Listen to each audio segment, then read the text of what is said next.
not been any other one thing that has consumed my life like music. From his first to final moments, Roy Clark's life has trailed a path that has left more people stunned than displeased. With his final moments came revelations of heartbreaking truths that everyone who knew him wished were untrue. Stay put as we take you through a trailblaze of this great talent and the truth of the tragedy behind his passing. Revelations from his final chapter. Underneath the radiance of a blooming entertainment career, a dark shadow loomed. This was a secret personal battle that Roy fought. Fans and well-wishers admired Roy's ability to navigate through his rigorous schedule. Little did they know that amidst many performances, their beloved entertainer was slowly fading away.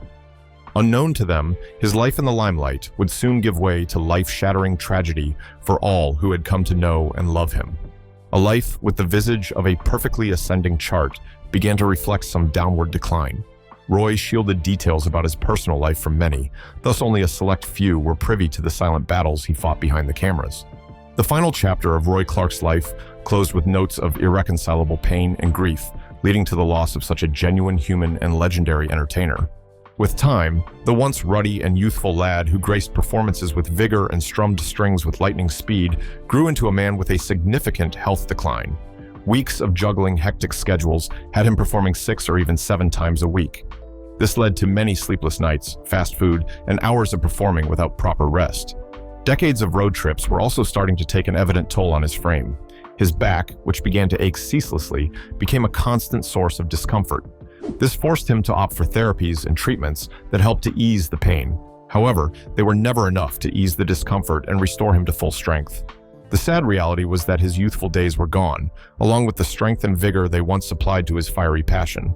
Whilst the star battled with a dire health crisis, he tried as much as possible to keep it from public knowledge. However, rumors on the street had it that he was found coughing intensely backstage on some occasions. Tabloids speculated that he was hiding a severe medical ailment, but it was all inferences, no solid proof to back up. Whenever dust rose about his health battles, official statements often cleared the air. When some staffers expressed concerns about how he outdid himself, he waved off their concerns and continued with his drill. Some inside gossip also said he was arguing with producers who wanted him to slow down. He vehemently refused to allow them to scale back his appearances on Hee Haw, and he insisted on continuing with his performance. Driven by an undying love for his performance craft and people, Roy remained undeterred by the downward progression in his health and strength. He was determined to keep up with performing for as long as his hands could hold and strum the guitar. Thus, even after a major medical procedure like a gallbladder surgery, the icon entertainer got on stage and performed for 2 hours. His stage magnetism was as strong. His stage magic still commanded as much respect and admiration as it did in the decades of his previous life chapters. Time and time again, he proved to those who knew of his health struggles that his passion went beyond conveniences. It was not about money. He was renowned for his philanthropic engagements, giving back to society and helping as many as possible. For Roy Clark, it was more about the joy and fulfillment he could only get from doing what he loved the most, his connection with his audience, and the delightful smiles on their faces as they watched him perform. He believed in putting in his best efforts at every opportunity, regardless of the cost. He left an indelible mark in stone, whether it was with his family, his fans, or even those he related with on his journey to fame in the entertainment industry. The winds of time could do nothing to erase it. Although his final chapter had him slowing down, he was determined not to stop. Thus, only a few people accepted the assertion that he was gravely ill.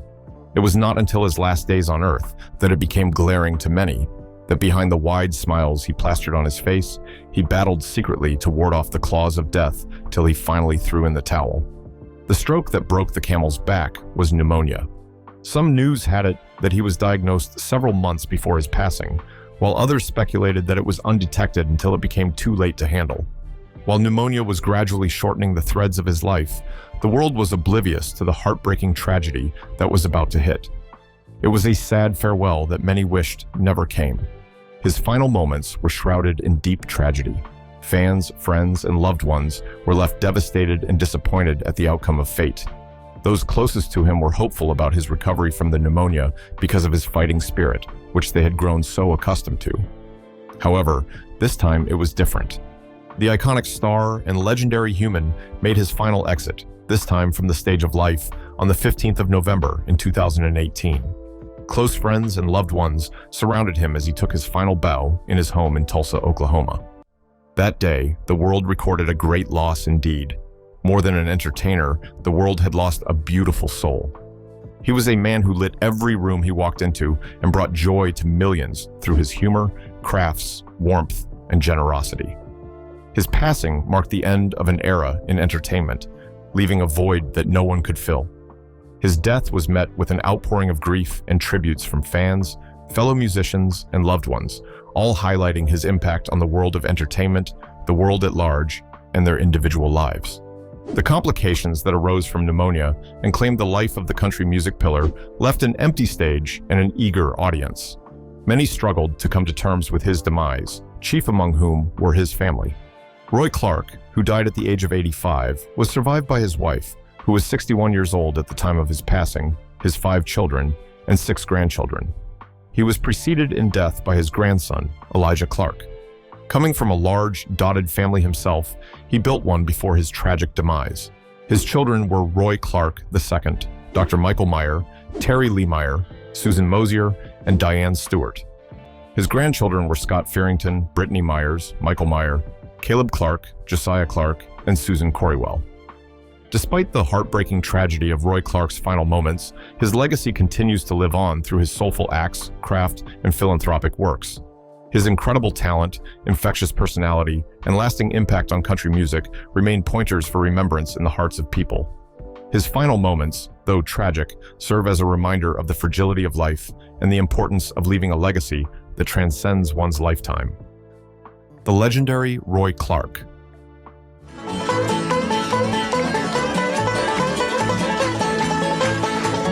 The banjo instrumentalist prize winner, a skilled master at multiple instruments that he played, stole the hearts of multitudes with his magnetic screen presence and performances.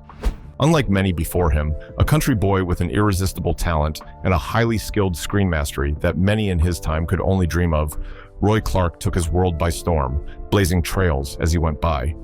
While many teenage boys and girls were all about high school and trying to figure out a directional path for their lives, Roy Clark was sharpening his talents and skills to be outstanding in his entertainment profession. He kept at this till he could excellently play the guitar, the banjo, the fiddle, the mandolin, and the harmonica.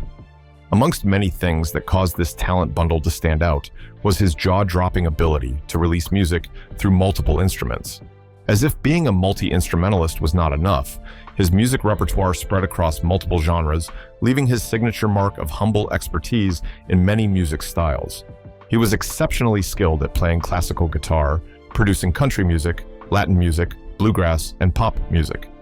His instrumental skills went beyond pleasing the ears and entertaining his audience. They went as far as having an enormous effect on generations of bluegrass and country musicians. Roy Clark had made a name for himself in the Academy of Country Music and the Country Music Association. He was named Entertainer of the Year 3 times by the early 1970s. His good records with both organizations did not end there. He also received more awards and honors. The Academy of Country Music also awarded him the Best Lead Guitarist and Best Comedy Act. In contrast, the Country Music Association awarded him the International Friendship Ambassador title. Along with the Oak Ridge Boys, he embarked on an excursion that lasted for 18 days. They toured the Soviet Union and became one of the first country stars to tour the USSR. Fast forward 12 years, and he returned to the USSR for a friendship tour. Then came his award title of International Friendship Ambassador in 1976. His roots continued to spread even further in the grounds of the entertainment industry, and soon enough, he became a member of the Grand Ole Opry on August 22nd in 1987. By 2009, he was already inducted into the Country Music Hall of Fame alongside other stellar musicians like Barbara Mandrell and Charlie McCoy. Having started early in his entertainment career, the years that followed his youthful days were marked by many accolades and recognitions. During the later part of the 1970s, he bagged a train of awards as the Instrumentalist of the Year from CMA, as a solo musician, and a duo with Buck Trent. The awards that sprang from his instrumental skills did not end there. Further along the line, his recording of Alabama Jubilee won the Best Country Instrumentalist Performance of the Year at the 25th Annual Grammy Award. Paving the way for others while he carved his path, Roy Clark became the first country star to open a theater in Branson, Missouri. The Roy Clark Celebrity Theater opened in 1983, and several other artists followed in his footsteps to the tourist-friendly town. His fame and influence spanned different social circles, and on April 12, 2011, Roy Clark was recognized and honored by the Oklahoma House of Representatives. Not long after, he was also honored by the Oklahoma Music Hall of Fame as Oklahoma's Music Ambassador for Children. This was an acknowledgement from the Oklahoma governor at the time. The name Roy Clark appeared in many other halls of fame, like the Fiddler's Hall of Fame and Cheyenne Frontier Days Hall of Fame in 2007, along with other founding inductees like Wayne Newton, Ella Fitzgerald, the Carter family, the Statler brothers, Bruce Hornsby, Pearl Bailey, and Ralph Stanley. Roy Clark was a founding inductee at the Virginia Musical Museum and Virginia Music Hall of Fame in 2013. Throughout the decades of his impact in the entertainment and music industry, his talent stood out due to the humility that was an undertone of all he did.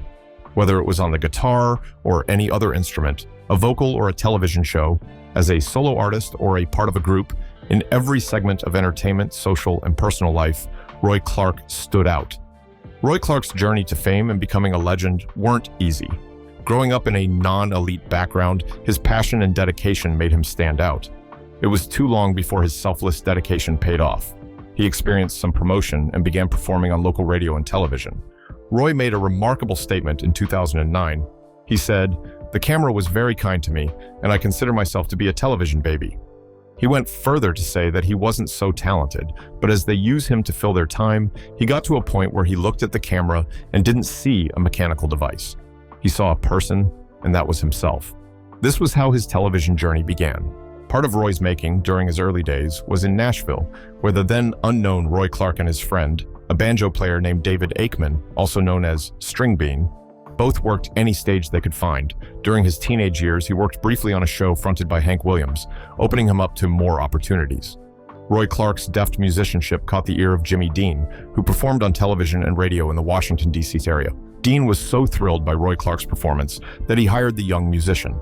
Rising country music star Jimmy Dean asked Clark to join his band, the Texas Wildcats, in 1954.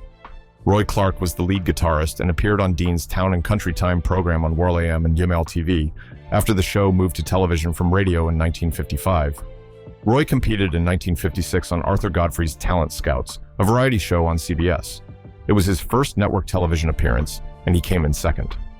Unfortunately, his relationship with Dean did not last too long as Dean became disappointed and dissatisfied with Roy, eventually laying him off due to his repeated tardiness. Dean, who valued punctuality among musicians in his band, had no option but to fire Clark.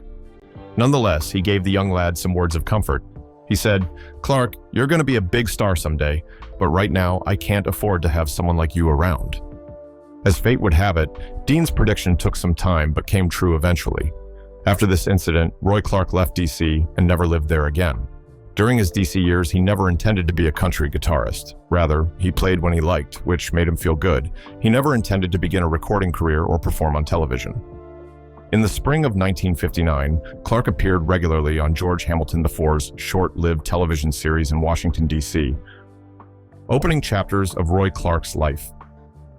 Given the family he hailed from, it was no surprise that Roy Clark's life took the shape of an outstanding musician and an entertainer.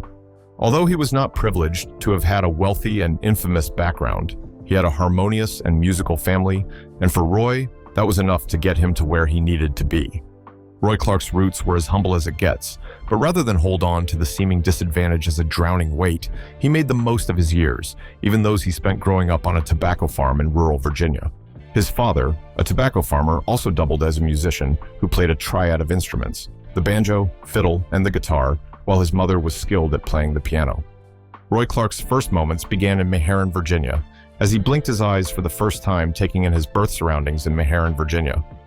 April 15, 1933, Hester Linwood Clark and Lillian Oliver Clark welcomed their first child of 5 into the world, a bundle of joy, who brought the first baby cry into their home in the United States.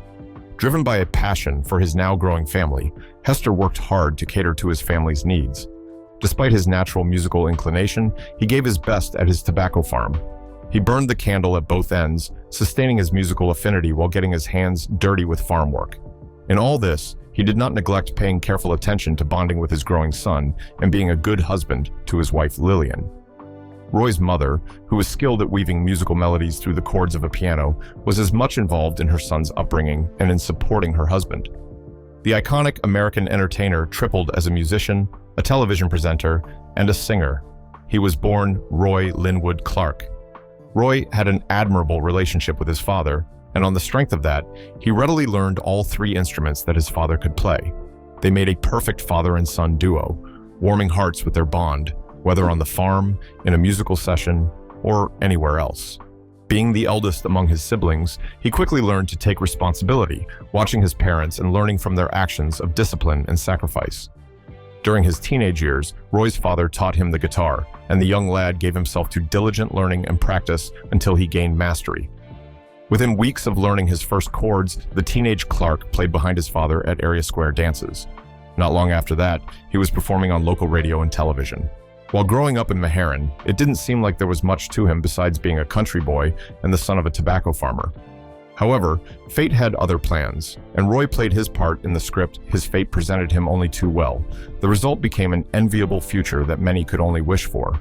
The first lights that this star exuded at its rising were seen from its teenage days, and they only grew brighter with the years that followed. Although Roy Clark was born in Meherrin, Virginia, he also spent much of his childhood growing up in New York City. The first 11 years of life were formative years shaped by rural Virginia's life expectancy. However, when Hester and Lillian's family began to grow with more children, Hester saw a dire need for a higher financial source of income. Tobacco farming didn't seem to be enough anymore. Driven by the burning passion of a responsible breadwinner, under the intense heat of the Great Depression, Roy's father moved his family to New York City and finally to Washington, D.C., to be better positioned to take more jobs.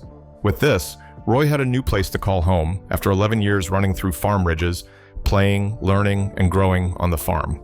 Roy Clark stayed with his family in a home on 1st Street SE in the Washington Highlands neighborhood of D.C. His father had gotten a job at the Washington Navy Yard at the time, and for the first time in what seemed like forever, things seemed to be looking up for Roy Clark and his family. Being the oldest among 5 children, Roy took delight in the possibility that his siblings would have a better upbringing after all. Little did he know that this city, which was so different from the rural settlement he had been accustomed to, would expose him to his most challenging life situations yet, which would question everything he had been accustomed to: ridicule, isolation, loneliness, and a denture of self-esteem leading to timidity were only some of the things he would face going forward, even though things seemed to be looking up for his family. In the years to follow, Roy Clark would learn to find solace in playing the guitar, getting drowned in the notes that flowed from strumming the strings as an escape from the world around him. He would later develop a coping mechanism of clowning around and making jokes to overcome the timidity of not fitting in among the big city kids he found around himself. The first instrument Roy Clark ever played was a cigar box with 4 strings and a ukulele neck attached to it back in his elementary school in Meherrin. Not until he was 14 did his father teach him to play the guitar, the banjo, and the mandolin. Not long after, Roy discovered that the guitar spoke differently to him than the other instruments. And while he learned to play other instruments excellently, the guitar was his true love. Not many knew this because of his skillfulness with the other instruments. From his teenage years, his inclination to multiple musical instruments was visible, and he had fed it with a discipline of skillful practice. His efforts paid off when he played banjo for the first time at the National Banjo Championship in 1947 and the following year. He was 14 years old at the time, and he won the championship for 2 consecutive years. In the years that followed, he became a renowned banjo legend. Although his musical career started taking shape from his early teens, school life was far from pleasant. In the city where his family lived, the students at school didn't care for country western music. In fact, they often mocked it. This left Roy, a fan and aspiring country music artist, feeling lonely and out of place. Due to this, his self-esteem received several hits, and he became timid. During that phase of his life, he turned to humor as a coping mechanism. Because he couldn't fit in, he adapted to the flexible nature of comedic performances to find acceptance. This quickly became a part of his usual musical performances, and he held on to the practice until the mid-1960s. In that decade, he summoned enough courage to perform publicly without a blend of humor for the first time. From then on, his musical and comedic career took distinctive shapes, and each continues to grow and thrive. His humorous spirit shaped Roy Clark's television personality, and soon enough, he grew a third leg in the entertainment industry. The unassuming Meharan farm boy, who struggled to find his place in a big city after moving from his rural settlement, soon became the reference point of many. Rather than allow his challenges to overthrow him, he used them as stepping stones. This was why his teenage years saw more achievements than many thought possible, especially judging by his family background. Roy Clark had his debut public musical performance in DC as part of a pair because duet acts were favored then. Carl Lukat was the lead guitarist, and Roy Clark supported him on the rhythm guitar. His second banjo championship title gave him grounds to make his first appearance on the Grand Ole Opry at 17. In 1960, Clark went to Las Vegas, where he worked as a guitarist in a band led by former West Coast Western swing band leader, comedian Hank Penny. This same year, Roy Clark began touring with rockabilly star Wanda Jackson and playing backup instrumentals on several of her recordings. Through Jackson, he met Jim Halsey. Clark signed with the Halsey Agency, representing him for the remainder of his career. Jackson performed at the Golden Nugget Casino in Las Vegas during this period. Within 2 years, Clark had become a headliner in Vegas and made numerous appearances there in the 1960s and 1970s. Fortunately, the tide of good fortune turned in favor of Roy Clark during the year 1963, marking a significant turning point in his career. In January that year, he made his much-anticipated solo debut on the ever-popular The Tonight Show. This platform showcased some of the brightest talents of the time and catapulted many into mainstream recognition. This appearance allowed him to reach a broader audience and establish himself as a household name. Following his successful debut, Clark's star continued to rise when he joined the cast of the beloved television series The Beverly Hillbillies. In this show, he played a recurring character, showcasing his comedic talents, and further endeared himself to fans who appreciated his down-to-earth persona and musical gifts. This exposure proved invaluable, solidifying his presence in the entertainment industry and contributing to his growing fame. Roy Clark also experienced notable success as a solo artist as his popularity surged. During this period, one of his significant hits was his rendition of Bill Anderson's Tips of My Fingers, which climbed to an impressive number 10 on the country charts. This achievement marked a pivotal moment in his musical journey, highlighting his ability to connect with listeners through heartfelt lyrics and engaging melodies. Clark's crossover appeal became even more evident in 1969 when he released the poignant ballad, Yesterday When I Was Young. This song resonated deeply with audiences, transcending the boundaries of country music and reaching fans from various genres. Its success demonstrated his versatility as an artist and his talent for crafting songs that spoke to universal themes of nostalgia and reflection, further cementing his legacy in the music world. Also, Clark's backup work for Jackson brought him to the attention of Capitol Records. He signed with Capitol, and in 1962, he released his first solo album, The Lightning Fingers of Roy Clark. The album won solid critical praise and above-average notice from fans. By the early 1970s, Clark became the highest-paid country music star in the United States, earning $7 million a year. More than a legend, Roy Clark had a heart of gold that was sold out to giving to others, helping selflessly and exuding warmth and radiance wherever he found himself. He gained the recognition and admiration of many via his performance craft, but his honesty, humility, and kind nature set him apart from most. His values and standards were more than worthy of note. While most celebrities and public figures were driven by the craze of fame, fortune, and success, Roy Clark had an unwavering passion for genuine connections and relationships. Growing up in a humble but loving home, he learned to value family and prioritize his home. Above love for his craft, he loved and revered his family greatly. Amidst the buzz of fame and showbiz success, he found love and married his beloved Barbara Joyce Rupert. They tied the knot in 1957 with many friends, close family, and well-wishers on their trail. Their love waxed stronger within the years, producing and nurturing 5 beautiful children. Their bond was enviable, founded upon love, trust, and an understanding that they were teammates against the world, not opponents against themselves. Thus, they withstood the tough times and rough bends that came with his entertainment career and personal life together. Despite the decades of frequent tours, filming moments, musical performances, and career-defining moments, he remained a devoted husband and father. What part of Roy Clark's story intrigued you the most? Share your thoughts in the comments. If you found this story of Roy Clark's journey inspiring, please share the video and ensure to like and subscribe. Also, click on the notification bell to receive more inspiring content like this. See you in the next video.